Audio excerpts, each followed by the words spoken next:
prime race car. Gosh, we were muted the entire time. Were we? Yes, we were muted the entire time. Yeah, sorry for anybody that was tuning in. That's rough. Yeah, but basically, All right, so, yeah. Welcome to the Motor Stardom show. We were talking, nobody could hear us. So sorry about that. But that's why we are just recording on the side channels right now before we end up launching this big time. But I am RJ Starsvik, owner and founder of the Motor Stardom page. This is Matt Narvaez, owner and founder of Pace Lap. Matt J. Narvaez on Twitter /X/whatever you want to call it. But basically, we were just starting to break down the Xfinity Series Championship, as you can see on the screen. But overall, like I was explaining at the beginning, for you guys that couldn't hear us, this is just a show that hopefully we're going to be able to just kind of testing it right now, hopefully going to carry it into the off season where it will become a bigger thing, and then lead into 2025 where we will be able to have a lot of fun with this, hopefully have some fun guests on as well, and just bring that live show feel back to the sport of NASCAR. Big thing to say, but hopefully that's our vision, right? Is to make this as big as possible and bring that live show feel back to NASCAR and hopefully at the racetrack as well, come February in Daytona. So nonetheless, we are, talking about Daytona. That's 3 months ahead because we have an off season coming up because this is the last weekend of the season. Big weekend this weekend at Phoenix, always is when it's time to crown a champion. Shout out to Ty Majeski winning the Trucks Championship last night. We'll talk about that in just a little bit. But best stock car series in the world, Xfinity Series, in my humble opinion, at least. We're going to crown a champion tonight. We have 4 very experienced race car drivers going for the title. Cole Custer going for back-to-back. And then we have Justin Allgaier, AJ Allmendinger, Austin Hill seeking their first titles. Who do you like tonight? Well, I think that's where you're starting at Justin Allgaier. I know you like Justin Allgaier. A lot of people do. Phoenix has been his track the last couple of years, pretty much since he joined Junior Motorsports. I'm not sure the number of wins he has there, but flat track, Justin Allgaier just kind of works. However, this season, he's been one of the fastest Xfinity cars week in and week out. However, he's bit himself in the butt more than once. He showed up to quick cars to Atlanta, super speedway there. He's shown up to 1.5 mile racetracks, short tracks, and he doesn't have all the wins to show for it necessarily. But now we're looking at Phoenix, kind of a favorite track of his of sorts. But now I'm getting to the point of what happened yesterday, him getting caught up in some oil on the racetrack during practice, and he gets into an accident with a fellow Championship 4 Owners Championship competitor, as well as his teammate Brandon Jones. So now he's sitting here kind of on the back foot. But of course, Junior Motorsports backup cars, they should be just good enough to be as good as the original primary car. I am going to go away from Justin Allgaier. I really do think that Cole Custer will probably go back-to-back tonight. I think they've been just solid enough. I don't see Austin Hill turning it up here for Phoenix, knowing that he's been more of a super speedway guy, more of a faster track kind of guy. RCR hasn't been exactly the cream of the crop on shorter tracks where you got to find that middle of the corner speed. But not just that, Austin Hill is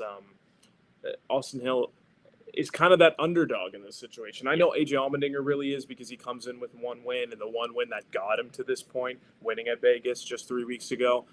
But at the same time, I really do think that Austin Hill is that kind of underdog. He hasn't been in this situation before. RCR hasn't been in this situation before in a couple of years. Correct me if I'm wrong. But yeah, so AJ Allmendinger, that moves me on to him. I think he's certainly right up there with Cole Custer and Justin Allgaier. It doesn't matter if this guy hasn't won.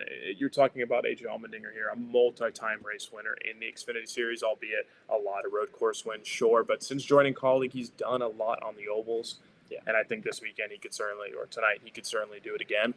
But yeah, I think it's going to be Cole Custer going back-to-back. They have the playbook. It's SHR's, well, it's not the final race for that team necessarily. They're going to be moving in a rebranded state, but it's just kind of one going out with a bang with a certain amount of people that are a part of that team. Who knows what crew chiefs are going to look like next year? Who knows what different engineers are going to look like next year? Maybe they want to move on. They don't want to work for a Haas factory team.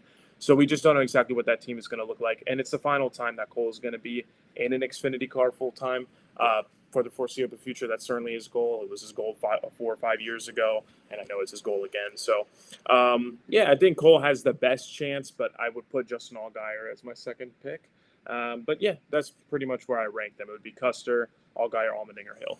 Yeah, I mean, Cole Custer, he came out there last year and was able to put on a tremendous performance, for him and that team last year. And Justin Allgaier, that's a guy who it's like year after year, you're like, when is it his year? People have been comparing him to Denny Hamlin of the Cup Series, Certainly. as a guy that's been going for the championship for so long and just unable to get there and just really get over that hump. But man, I mean, fighting adversity for sure. Yesterday, I mean, we were like, I mean, not even 5 minutes into practice yesterday, and all of a sudden, Brennan Poole blows up, oil all over the racetrack, and I mean, everybody just flowed into it. I mean, I think there was at least 7 to 10 cars that hit the wall, and unfortunately, as we saw, some damage was worse than others. Yep. Justin Allgaier, backup car, like you mentioned, Eric Almirola fighting for the Owners' Championship backup car, and I believe Parker Clearman was to a backup car as well. Was he? Okay. Yeah. I remember there's like 5 cars in that whole pile. That's one thing I want to say. Another caveat to this whole thing is Cole Custer is not in the Final Four. His team, the 00 team, right? That's not the team that's in the championship owners spot. So it'll be Eric Almirola and the 20 team going for the owners championship tonight. Yes. So just I think confuse that's cool. fans. Yeah, I think that's cool. You got five cars. Yeah, you got in the 5 field cars, and you got the 5 best something. ones because like Eric Almirola's team has been. I mean, I agree. When you win with more than two drivers in a season, I think that speaks volumes for not even a crew chief, but the entire team. Yeah, they've been on rails for this season, and it's going to be exciting to see kind of what they do and what they're able to accomplish tonight, and who comes out with a victory. We could see an owner's champion and a driver's champion, 2 different things tonight, or we could see somebody sweep it all.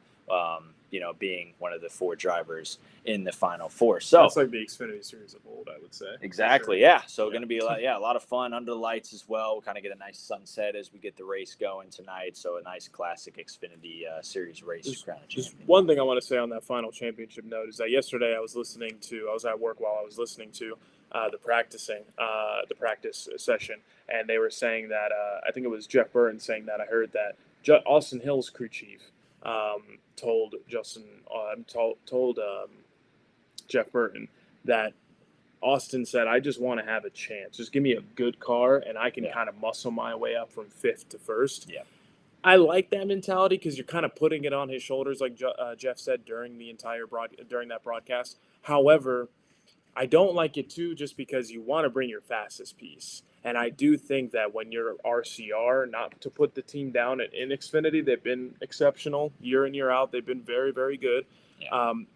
But they haven't had a championship since Tyler Reddick. And you have the 3 other fastest organizations in this Final Four. None of these guys are teammates. Yeah. So when you're not looking at a teammate also in the Final Four with you to kind of go off notes off of, and your teammate is also a rookie, there's not much to help you there. So the fastest piece possible going against Junior Motorsports has won championships, multiple. Cole Custer, just last year's champion. Colleague Racing, looking for a championship. There's hungry mixed with speed, and if you just have a 5th place car, I don't think that's going to be enough. Yeah, for sure. I think you're going to need to be a little bit stronger than that, as you say, tonight here in the race. So sorry, that was one thing I just want to throw in. Oh, no worries. Yeah. That's just a little storyline. It's going to be a big night, and we'll finish up on kind of recapping or previewing what the race is going to be like tonight, especially with qualifying coming up at the top of the hour. Going to be interesting to see who can kind of set themselves up front and who will kind of have to work through the field. So let's get to some Xfinity Series silly season news as we go into the final race of the year. There's going to be a lot of changes over the offseason. There's been a lot of things that have already been announced. We have kind of a brand new landscape of what a field will look like next year. Joe Gibbs Racing is kind of flipping itself upside down. We know Sawalich is going up. We know Taylor Gray is going to be there, so that team's going to look completely different. We know Christian Eckes is making the move up to Colleague Racing. There's going to be some things that are kept the same, right? Austin Hill's coming back next year. Jesse Love's coming back next year. Haas Factory team, though, is going to still have Sam Mayer, Sheldon Creed, still in the Xfinity Series, but with a different team. So there's going to be some things looking the same, some things looking different. One thing that we can talk about right now is that Parker Retzlaff is not going to be back at Jordan Anderson Racing next year. He is unfortunately going to be, let's see, I think we're frozen here. Yeah, I think we are just a little frozen. There we are. We're back. Yeah. So, as you could hear, Parker Retzlaff is not going to be back at Jordan Anderson Racing next year. This was kind of something that people were speculating for a while, ever since Daytona. Yeah. Ever since that incident happened, we knew he was under fire from Chevrolet. But from what I have heard, at least in the last day, now I knew Parker Retzlaff, it wouldn't look like he was going to be back to Jordan Anderson Racing at all, but it seems like it wasn't totally a Chevy deal. It looks like it was more of a sponsorship deal. And we know Jordan Anderson Racing is a team that continues to elevate itself and does have good ties with, Chevy and ECR. They bring great cars to the track every week.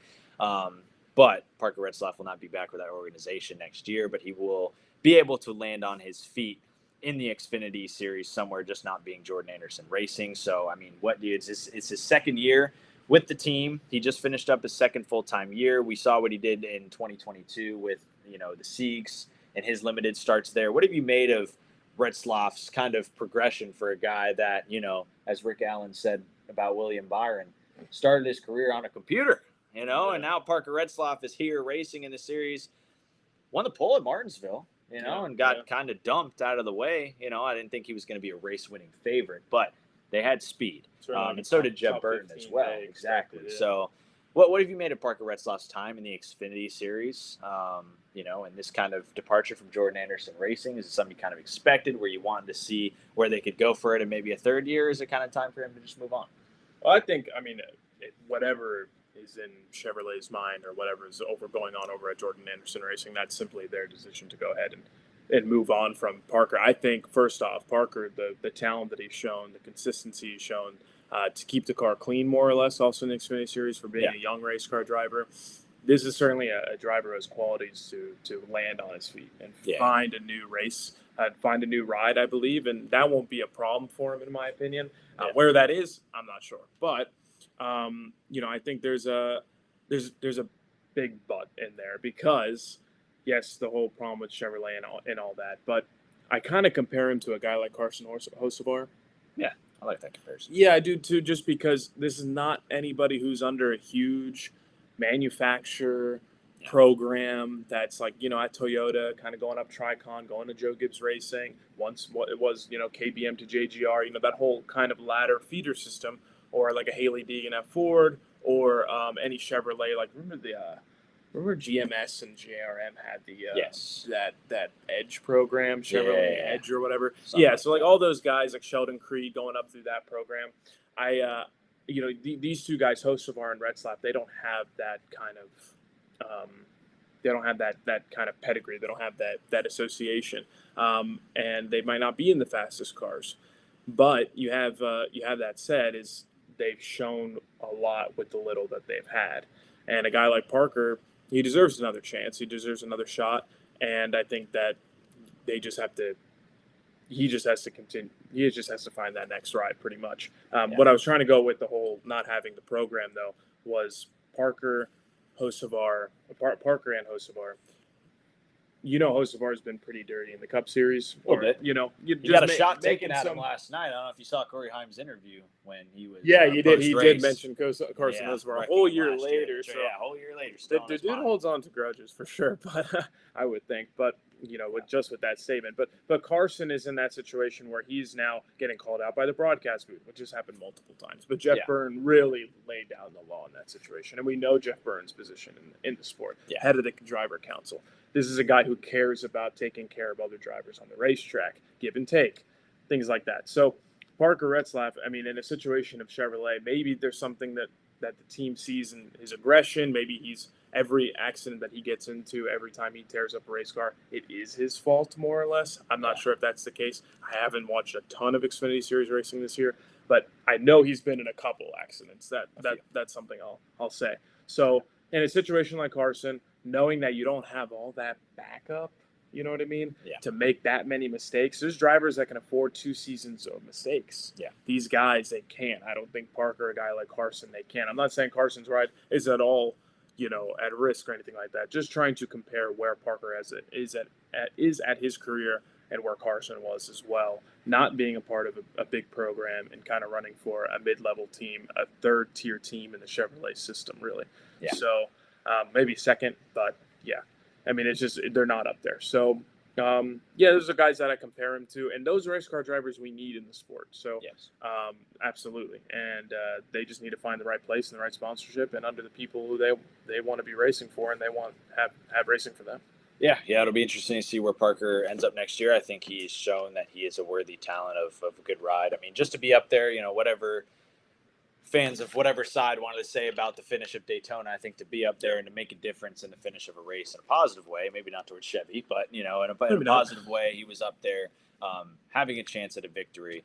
We know how chaotic those races are, so I think that was a good showing for him and what technically his first real Cup start, technically his second. But it was fun to see him get in action out. It is rumored that there's minimal seats left open in the Xfinity Series. The rumor is that he could potentially head to Alpha Prime Racing and be teammates with Brennan Poole over there. So we'll see what pans out there. Nothing is confirmed, but if he does head there, I think that'd be a solid place for him to go, team with Brennan Poole. We'll see what that organization can do next year. Kind of keeping it in the Chevy family here. Viking Motorsports and Matt DiBenedetto, it seems they will stick together for next year, but in a little bit of different fashion. If you guys remember at the beginning of the year, that's a team that started out still as their own. They were Viking Motorsports, but they were employing CJ McLaughlin. They finished up the first, little handful of races in the season, and they basically said, hell no. And they said, we are going to move on, find a different driver, and they go to the free agent market, and they find probably what was one of the hottest free agents left available, Matt DiBenedetto, being a former, Cup Series playoff driver, former Truck Series winner as well, having some decent runs for Rackley last year. They go out and get Matt DiBenedetto for a car where we didn't really know what it was capable of. CJ McLaughlin kind of, he was solid on the super speedways, but struggled everywhere else. And they were looking for that spark with the team because I feel like if you want your B plus or B minus car taken to the next level, you got to find that A driver to be able to take it there, or at least above the grade of what the car is. You're not going to figure it out having a C driver in a B car. You got to have an A driver in a B car to really test your equipment. And Matt DiBenedetto came out, raffled off a bunch of top 20s. I believe they have maybe a set of top 10s on the year as well.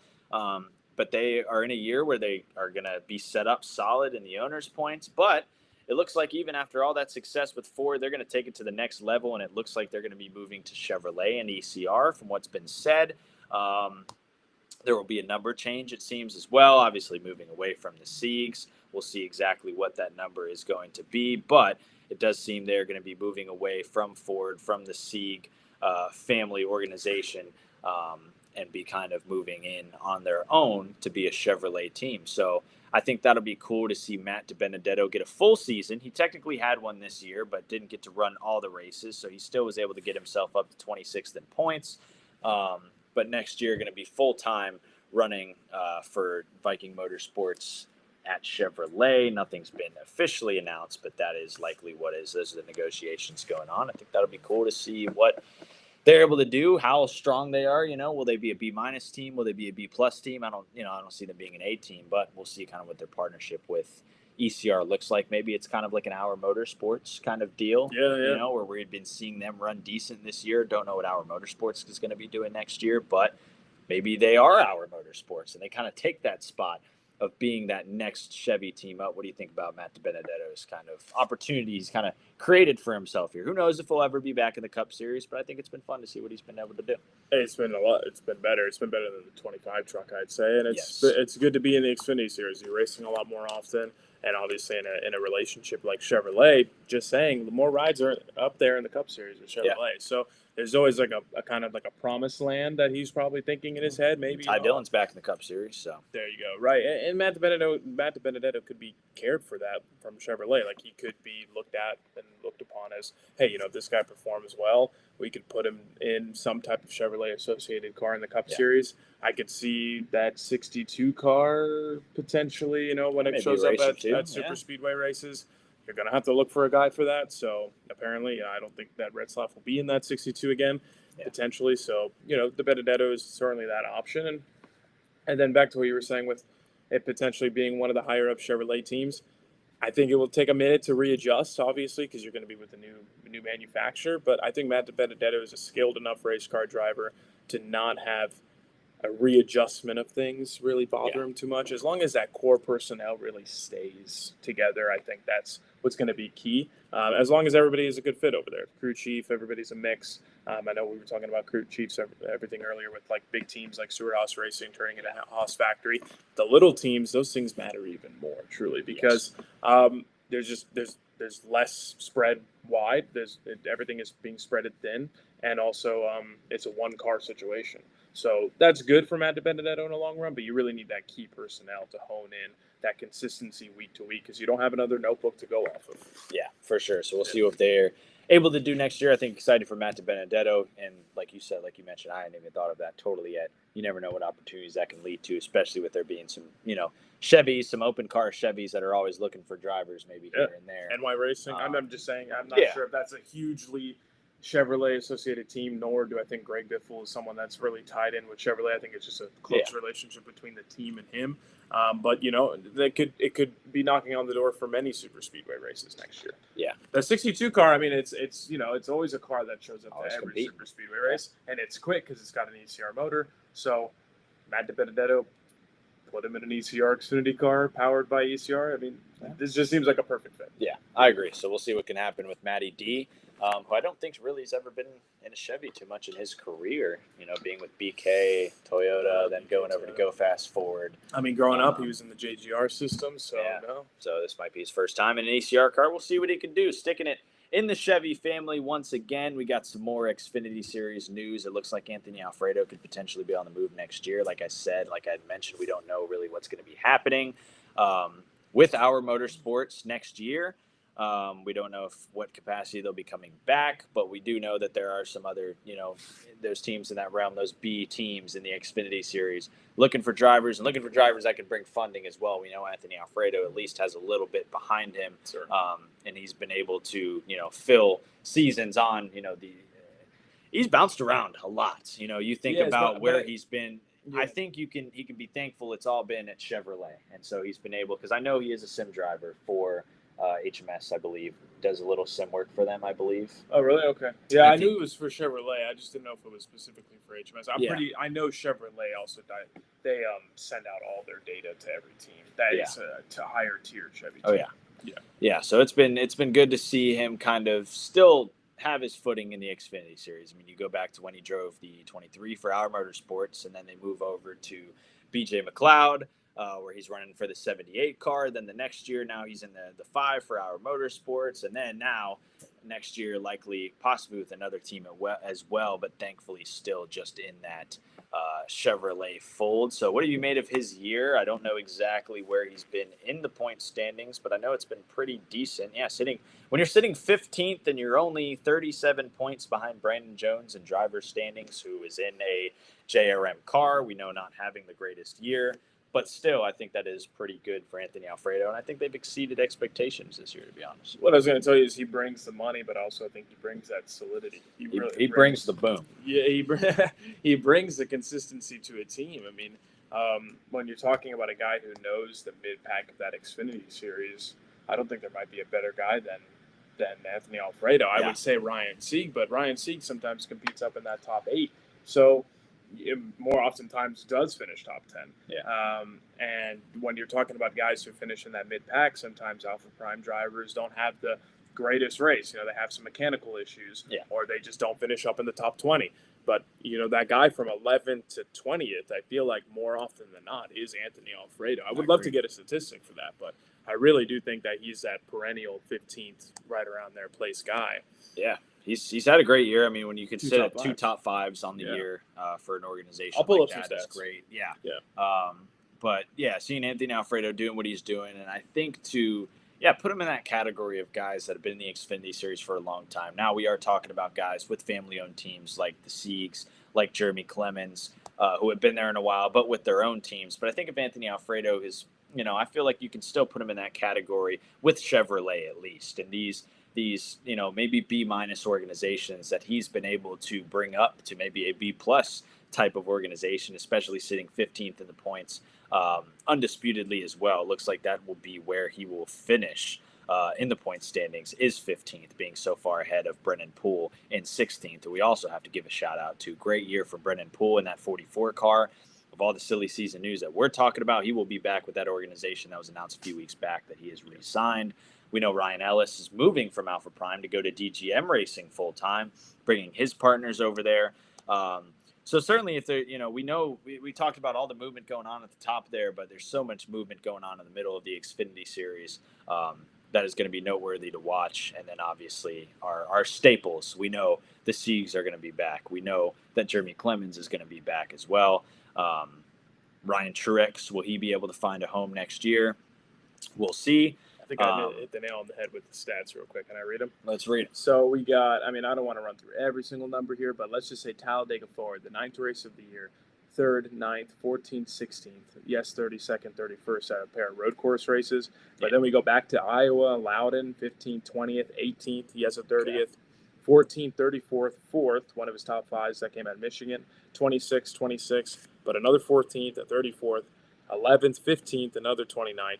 But 16th, 19th, 15th, and 7th. That's a lot of 15th, 16th, 19th. That whole 15th to 20th range. When we're talking about consistency, I think that might hit the nail on the head with a team that is not a top-tier team. Yeah, no, I would say so. The best thing that you can do with a non-top tier team is be as consistent as you can possibly be, and to be somebody like Anthony Alfredo racking up those top, those top 15 finishes, top 15, top 20, even if it's just top 20s. You accept that too because that's where your competitors are. That's why he's above all of them. Yeah, exactly. So Brennan Poole has been able to have a season like that. I think they started off the season with a bunch of straight top 20s. And he's always just been able to be there at the end to get that finish. So I think that's the best thing you can do in a field where you're competing against, Brendan Poole in that 44. Surprisingly, Josh Williams in that 11, obviously hoping for a better year next year. Yeah. Jet Burton in the 27, both Jordan Anderson racing cars right there as well. So, I think the next year the battle's going to look exactly like that, but we'll see if Anthony Alfredo is able to take his new team, if he does so go to his new team and put them on top.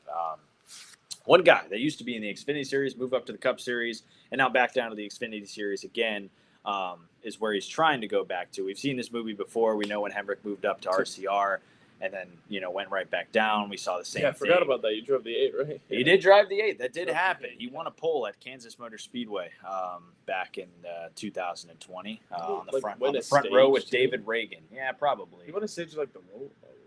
Yeah, it was very simple to win a stage in 2020, especially with the 550 package. You never know what was going to happen. Yeah, COVID year too. Kind of or no, not 2020. That was... he drove 2018. 2019, I think. Because Tyler Reddick ran that 31 car part-time in 2019. He won the 2018 championship for JRM. Yeah, it's 2019. Yes. So Daniel Hemrick has not had the year that he wanted to. We know Colleague Racing isn't as good as they've needed to be, right? But still, what were we talking about? B cars, right? You need that A driver to elevate your B car. I think Colleague Racing in the Cup Series especially are B cars right now. You need that A driver to come and improve it. AJ Allmendinger at the road courses, I think next year, and honestly at the ovals, he's improved. Homestead, we were there to watch it.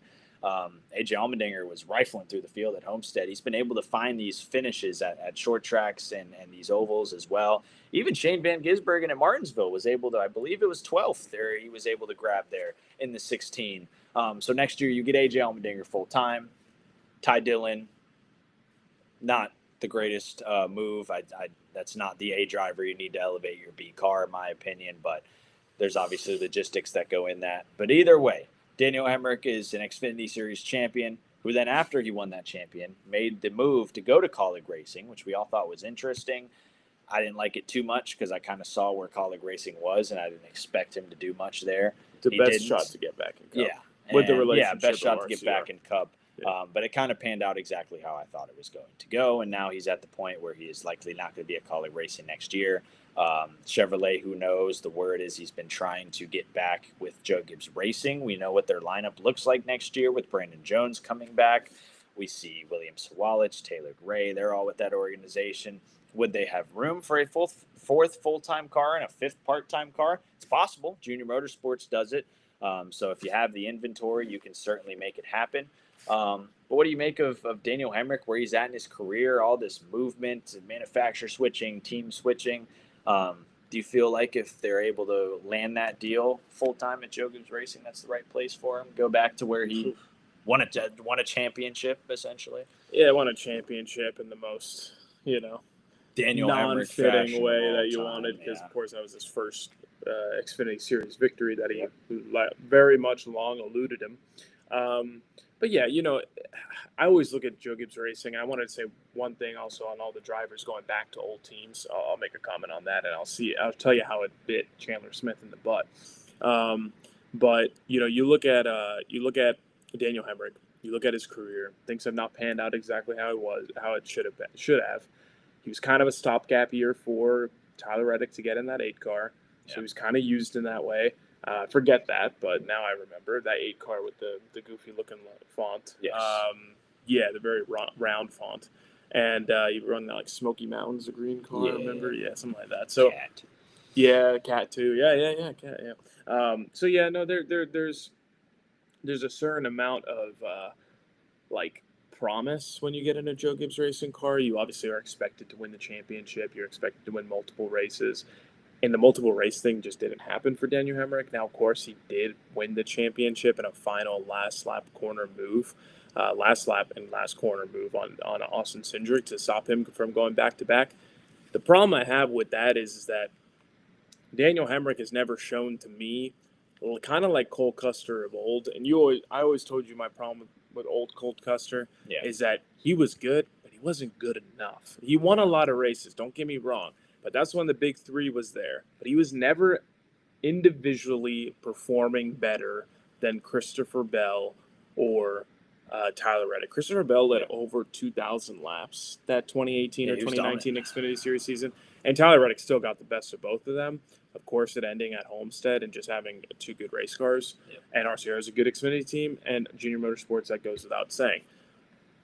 The problem with this is that Joe Gibbs Racing wants to give the best opportunity to young drivers. And so Wallach is certainly like kind of a paid driver, and we don't really know how great he is because he's always been in a Toyota car. Yeah. But the kid has some speed, and if he's winning races in a fast car, it's better to just promote him because he has the sponsorship money. Yeah. Then I look at other drivers like Ryan Truex, who deserves a full-time opportunity, not of age. Ryan Truex, who deserves a better opportunity, not of age, like a young driver like William Sawalich or who's going to partner with Taylor Gray. Yeah. Even Taylor Gray, he's deserving. He's fast, but he hasn't won a ton. So that's my problem with Taylor Gray. What I'm trying to get here is that Daniel Hemrick doesn't really belong at Joe Gibbs Racing. I don't think he belongs at another top-tier ride.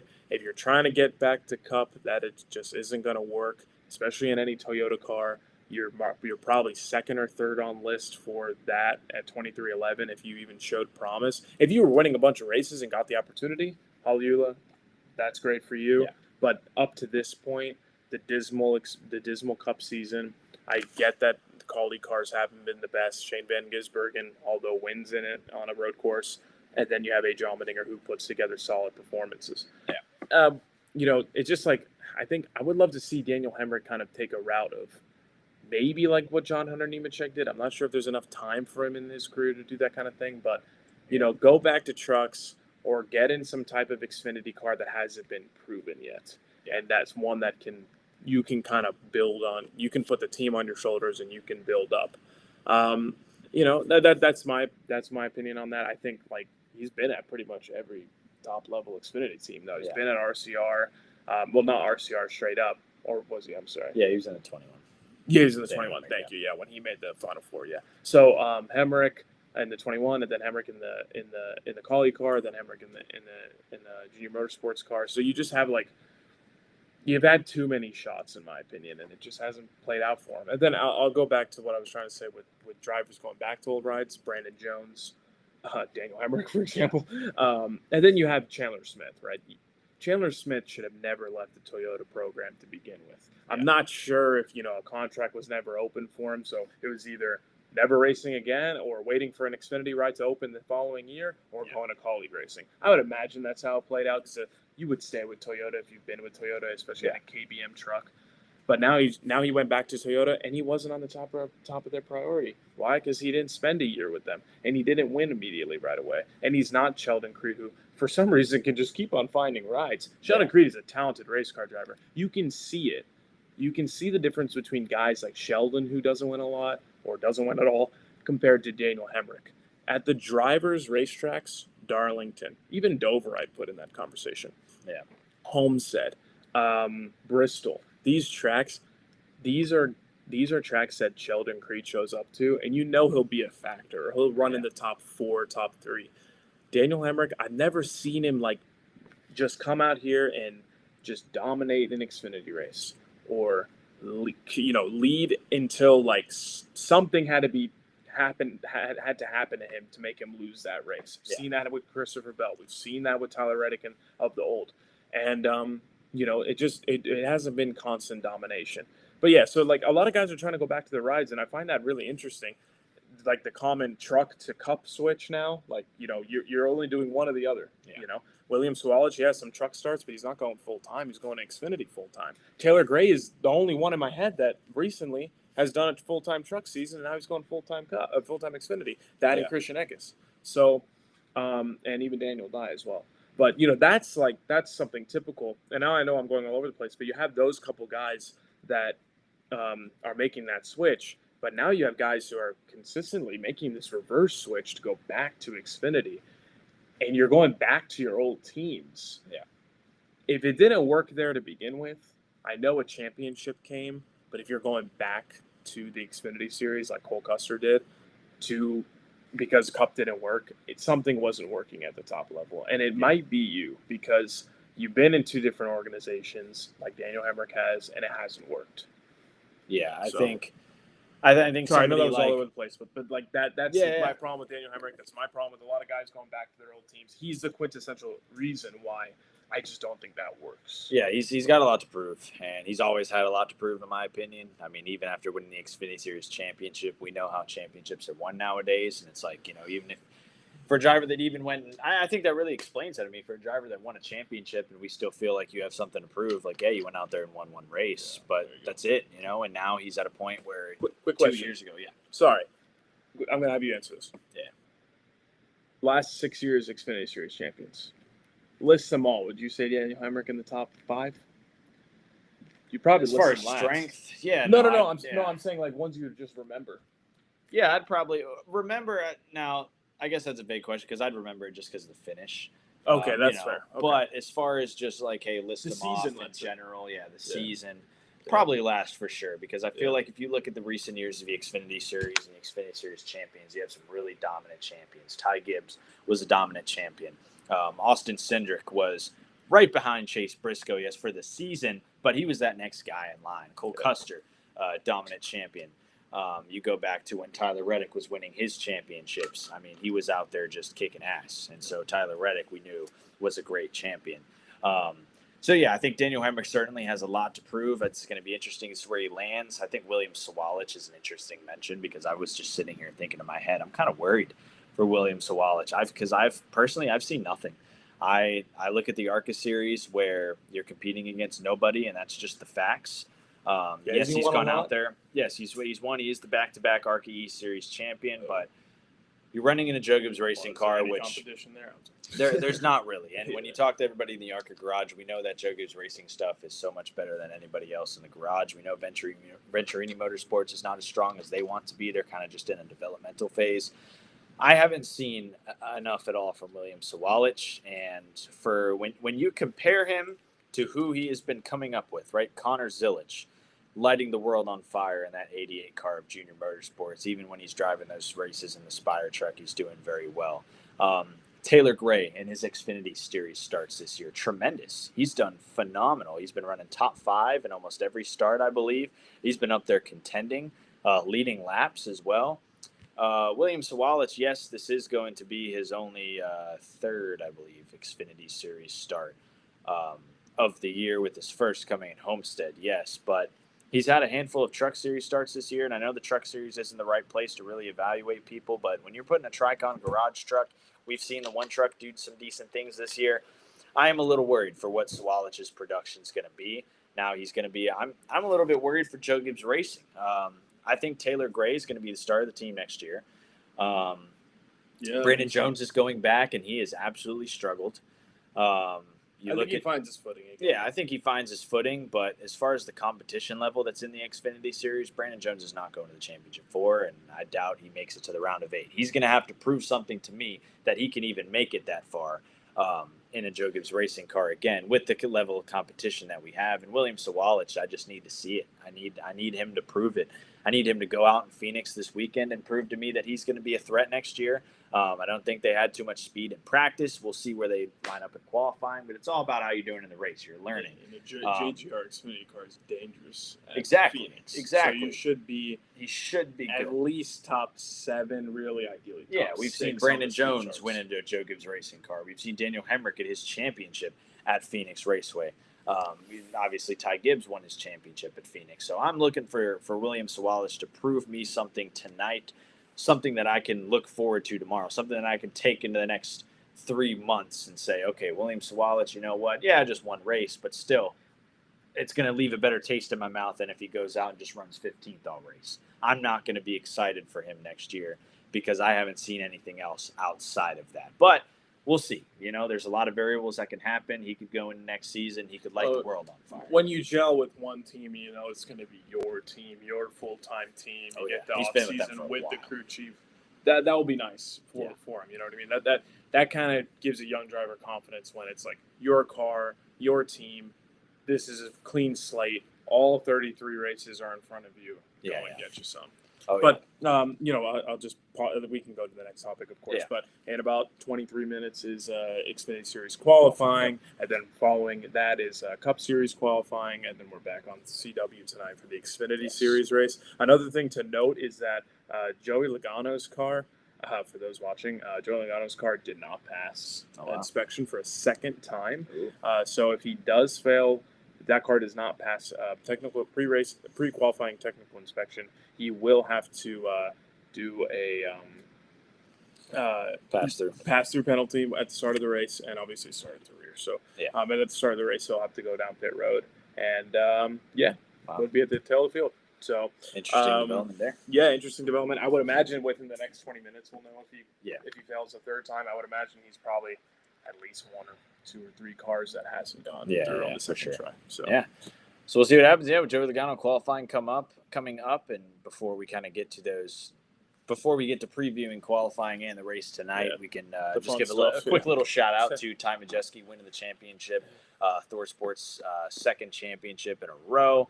6th all time, maybe. I'm not sure if anyone has one other than Rhodes and Crafton. 6th all time, and I believe because Ben Rhodes won the 2020 title, or was it 2020? 2020 was Sheldon Creed, so it'd be 21, the 21 23, title. 22 was Zane Smith. Yeah. So being able to go out there and get your 3rd championship in 4 years for Thor Sport, a team that. What's funny is you look at all the teams in the Truck Series, and a lot of people have been saying Thor Sport's been falling off, which I can, as a whole, I would have to agree. Matt Crafton's not on his game. Connor Jones has not had a good year. Jake Garcia has been really just. I don't want to say irrelevant, but they haven't done anything this year. Nobody's really been talking about. They haven't been making any waves, and so really the team's just been Ben Rhodes and Ty Majeski. And even Ben Rhodes had a down year. He had a struggle of a year, but Ty Majeski going out there, a driver that a lot of people have always been high on. Great, short track racer, obviously late model racer. It's been up and down in the NASCAR ranks, just from Xfinity, and then getting that opportunity in trucks. Really cool to see him get that victory. Obviously, Corey Heim had a tremendous season. Christian Eckes had an incredible season as well. Season, I would say. Those were the two guys going head and head every single race, but you know what? That doesn't matter anymore.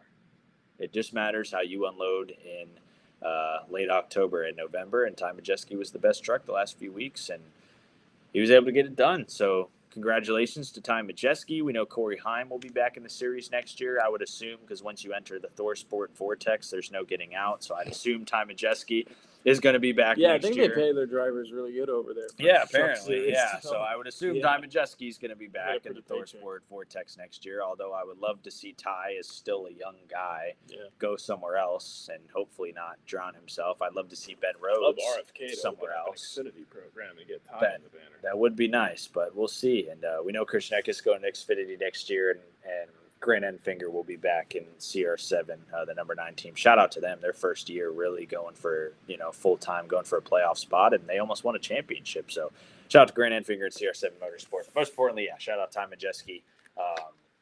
Okay race last night at Phoenix. Hopefully next year is the last championship race at Phoenix. 2026 Homestead, hopefully. Yes. That will be back. But, shout out Ty Majeski. They win the championship. I wouldn't have predicted it. I thought it was going to be Corey Heim.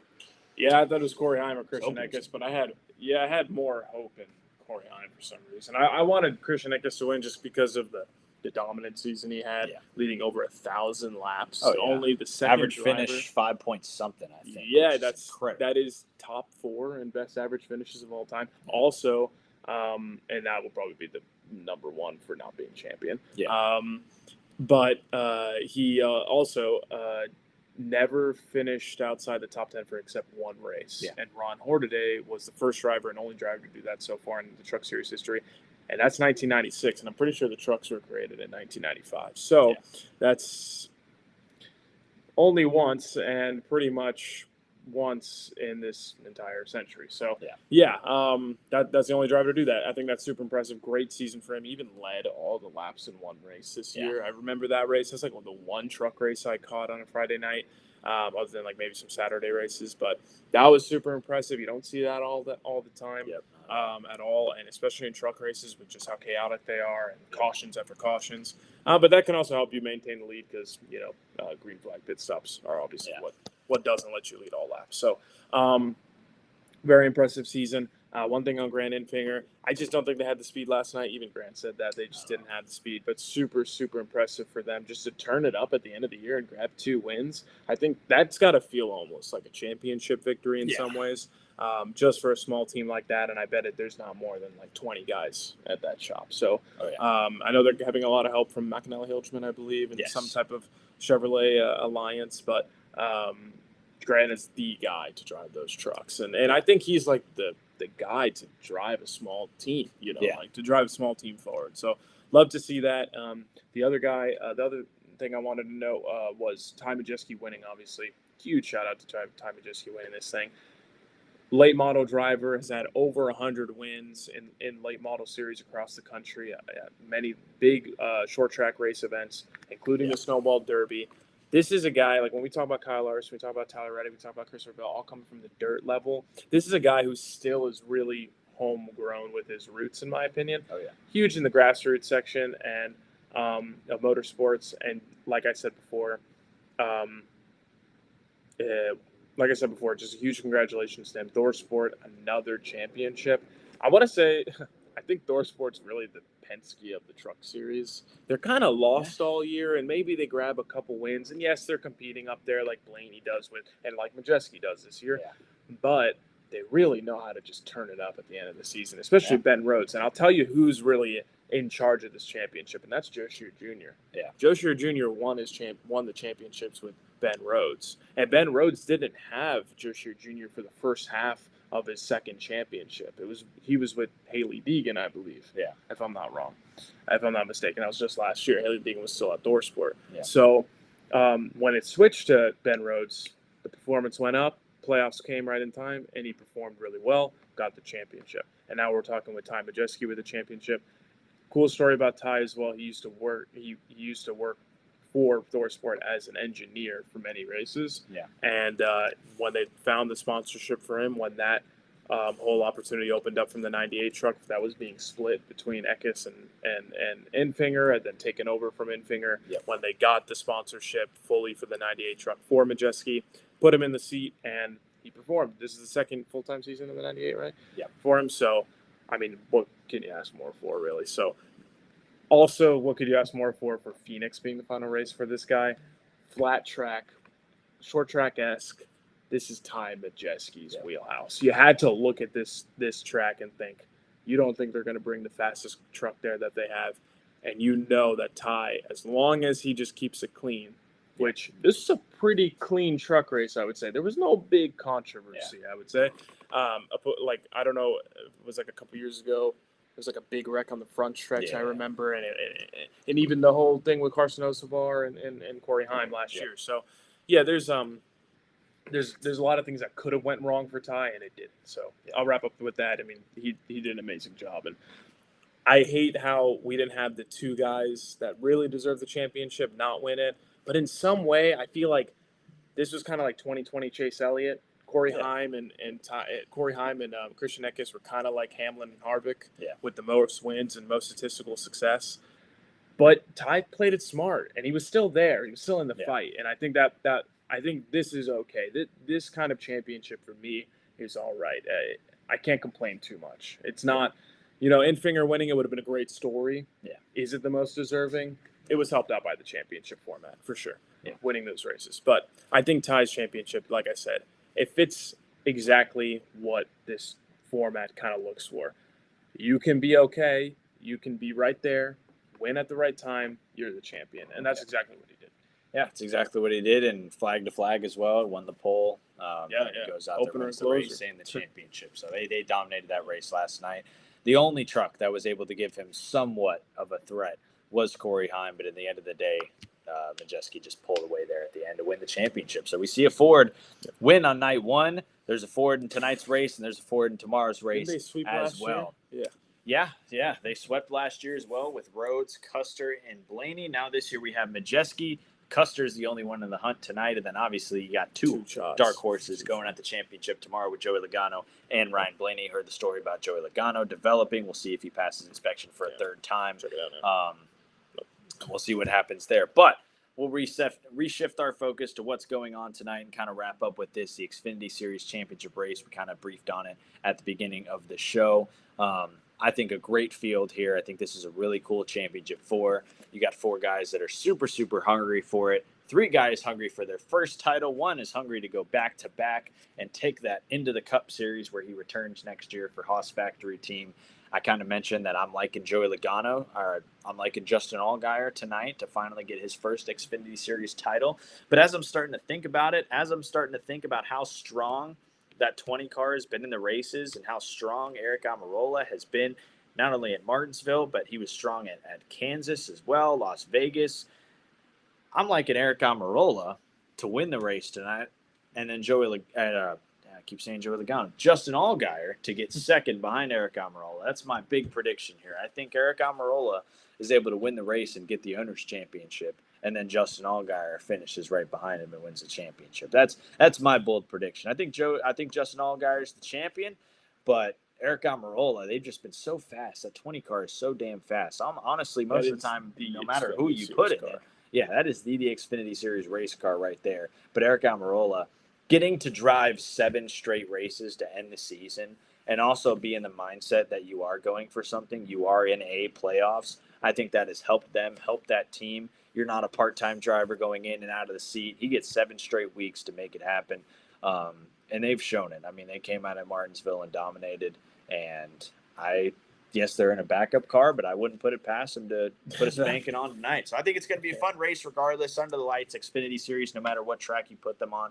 they're always able to put on a show. But I'm certainly liking Eric Almirola's chance to bring an owner's title. Getting 2 burnouts on the front stretch. It's very Xfinity Series Homestead-esque right there. Yeah, it's classic Xfinity Series of old, but I wouldn't put it past the 20 car to be just as fast, the backup to be just as good as the primary. I don't think it matters. I think it's going to be perfect. So the car is going to be just short of perfect, I would imagine. I mean, no car is perfect, they say, but it's going to be still very lights out quick. And I think that Eric Almirola could certainly be a factor in it. I think this race is going to finish on a short run. Yeah, it's been like that. Yeah. They've had those late race yellows, and those things have happened over the last. I mean, we saw that overtime finish, right? That's how Daniel Hemrick won his title. Yeah. Yep. And that's how it finished last year, I believe. Was at least a late race restart. It was within that 10 laps to go. Yeah. So I could certainly see it happening, a late race yellow. I mean, everybody's fighting for everything on that racetrack, so you can't put it past somebody running for 15th causing a wreck. You don't want it to happen, but, we've seen in the past that it can happen, especially at Phoenix. So I'm Yeah, from my understanding, I think Ty Gibbs is the only one that, yes, they had a late race restart, but it wasn't that late. He had a lot of time to drive it. Oh, yeah. So, yeah. So I don't know. I want to see an organic finish, but I could see it being a short run to the finish. And I think the 7 car could have that short run speed, knowing that I think it's easier to make short run speed in the Xfinity Series than it is long run speed. That's a pretty universal fact in NASCAR. So I think that short run speed can come quick to them, considering that they're in a backup car. Yeah. And I think that 20 car is going to be killer both ways, but I think it's going to be pretty close in the beginning. Yeah. But I think that Cole Custer still has the best of it. I think he's going to have that both of that short run and long run speed. I could see Eric winning. I'll tell you right now, I think it's Custer, Allgaier, all roll at top 3. Yeah. Okay. Yeah, I like that. If you want to throw in your third place finish, Yeah, I mean, I go Eric Almirola, Allgaier, and I think Custer. I think Custer would be the guy to get that third place finish. I feel like if there's a battle for that top spot, I think it's certainly going to be Allgaier versus Custer. Allmendinger's got to show me something that he's going to be able to compete. Colleague needs to bring him a piece for him to be able to go up there at these short tracks and compete. Obviously, he's been in this spot before in the Final Four at Phoenix, wasn't able to get it done.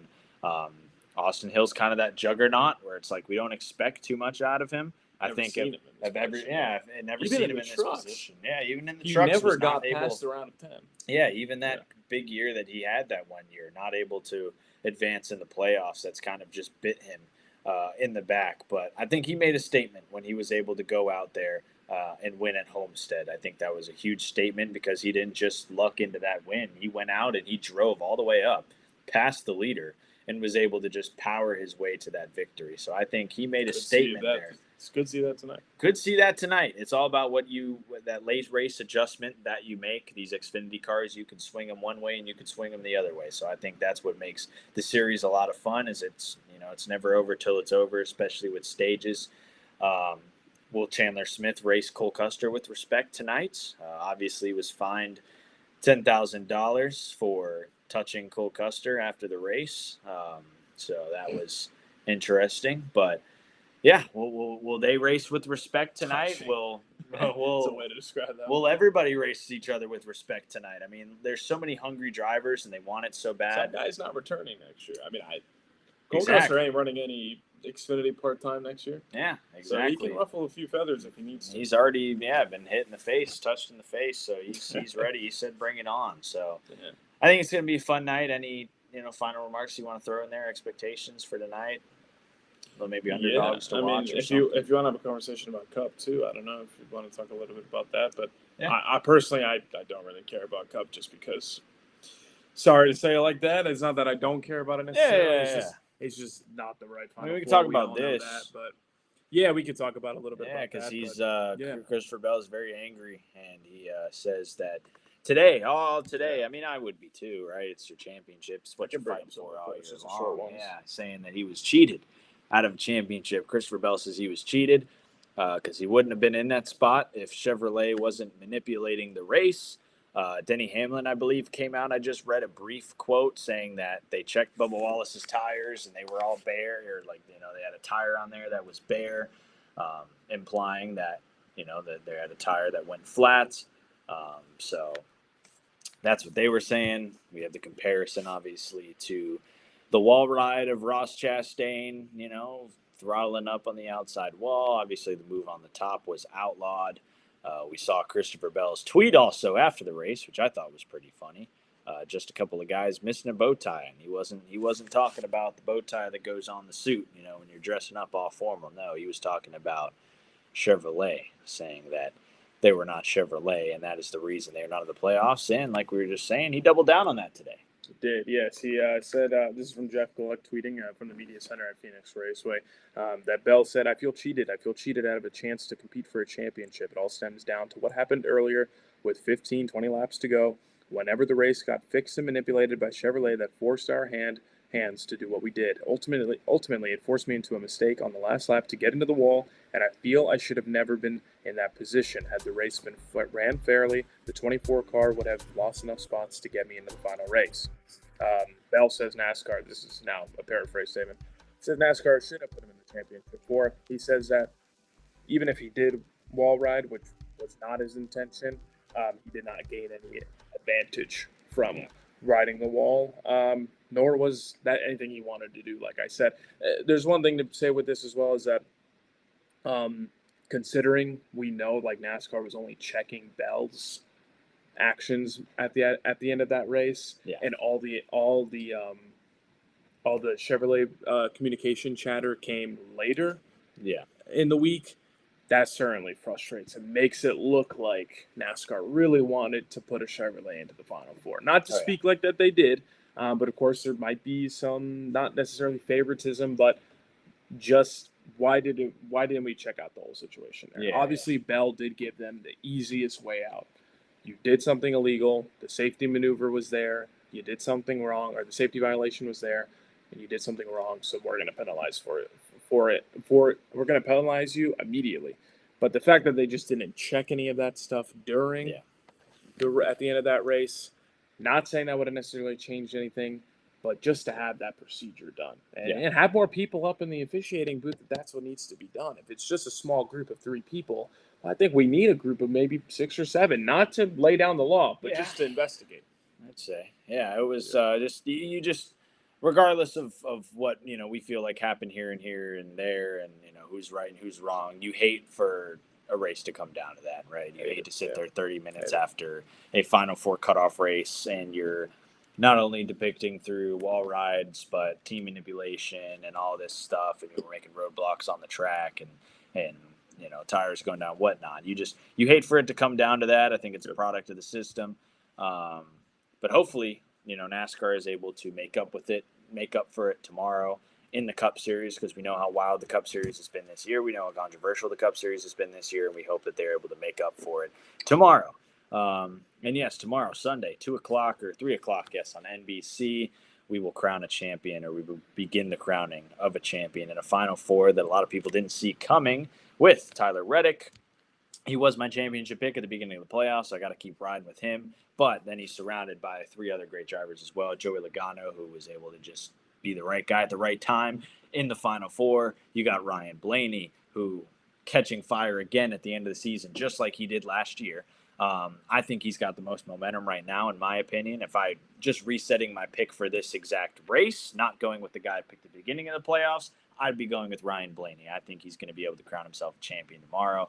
But then you kind of have that wild card, the guy that originally wasn't there until 30 minutes after the race, William Byron, the guy that probably no one's really betting on. I feel like more people are probably betting on Joey Logano than him, honestly, even with the season that Joey Logano's had, just because Joey Logano is now there. William Byron's been relatively quiet, right? Hasn't won it.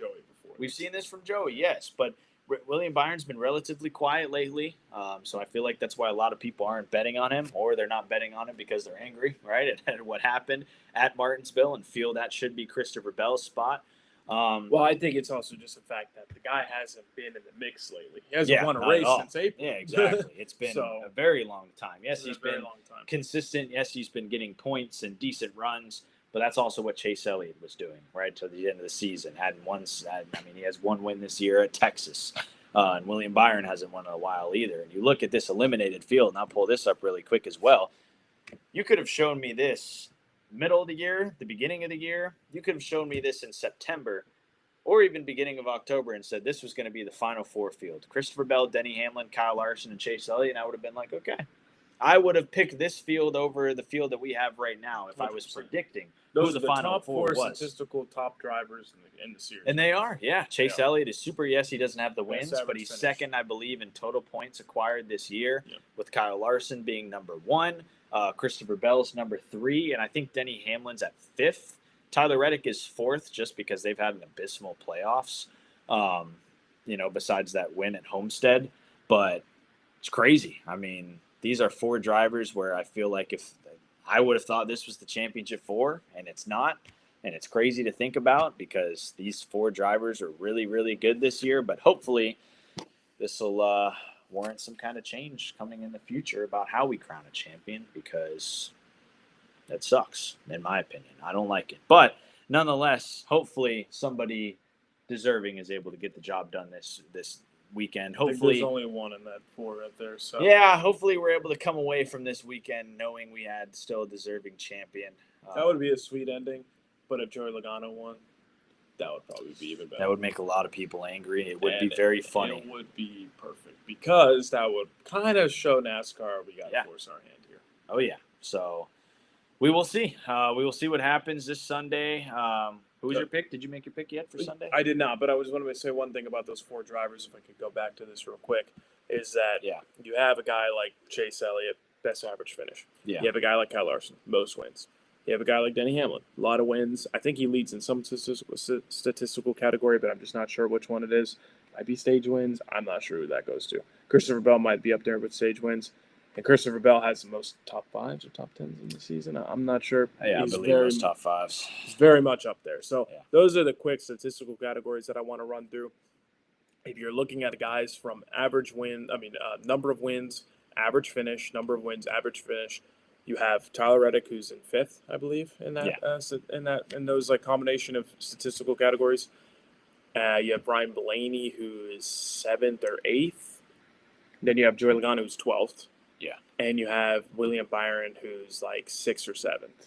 So not average necessarily coming from Reddick and Byron, but to have 2 guys who just turn it up at the end of the year. And Joey Logano hasn't even turned it up. Yeah. It's a fuel mileage win that gets into the championship 4. It's not the same thing what he did in 2022. It's not the same thing that Blaney did last year. That's like doing the system, right? I can respect Blaney's championship in a way because you can't change the system. Hate the game, not the player.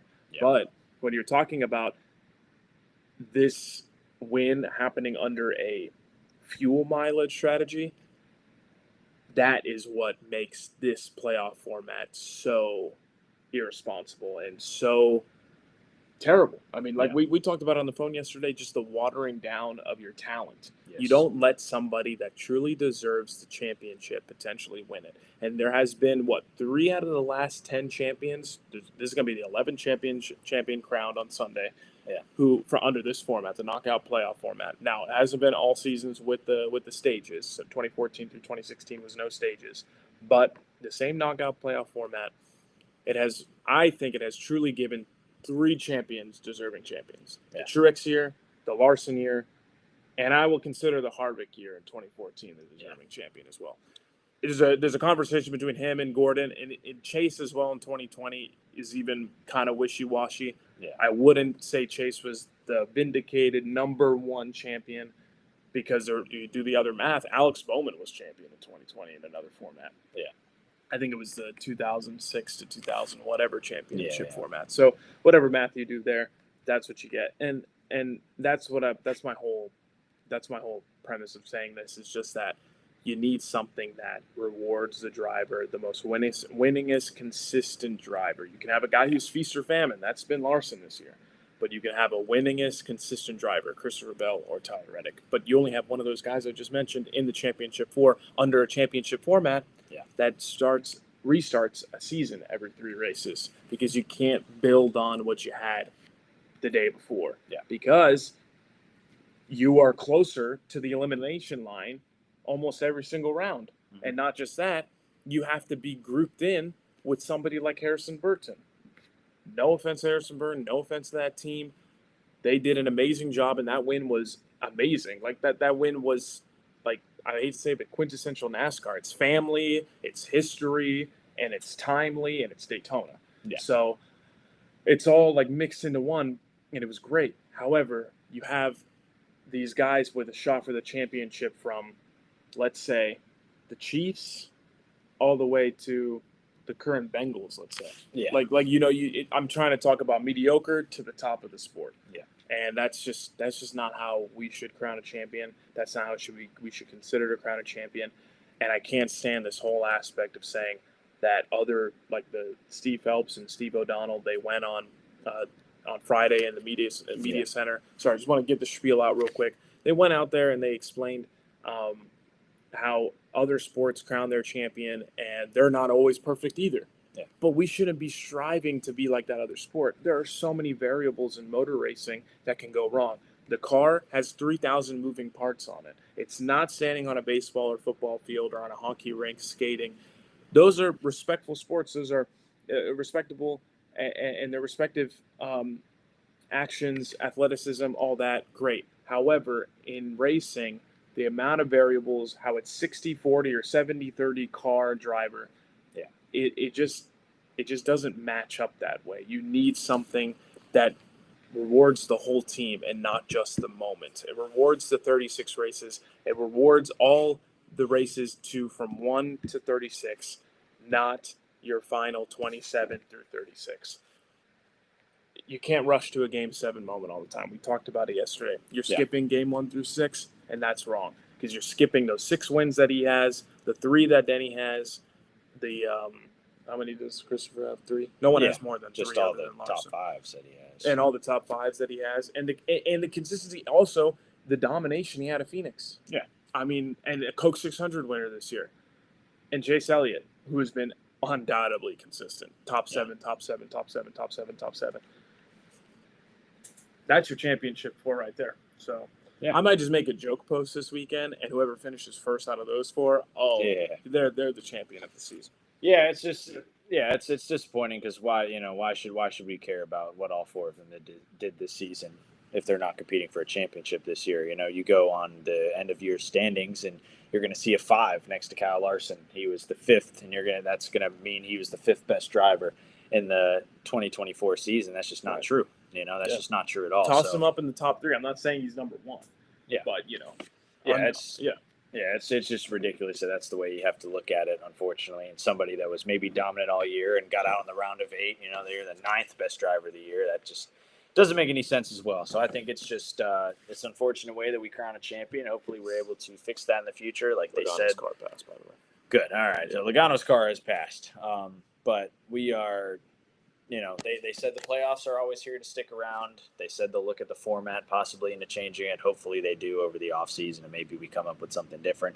Hopefully something that's just not oversaturated, but something that's taken the saturation out of it a little bit. So we'll see what they do. Being so many years into this format, the Xfinity Series and Truck Series obviously brought it on a few years later.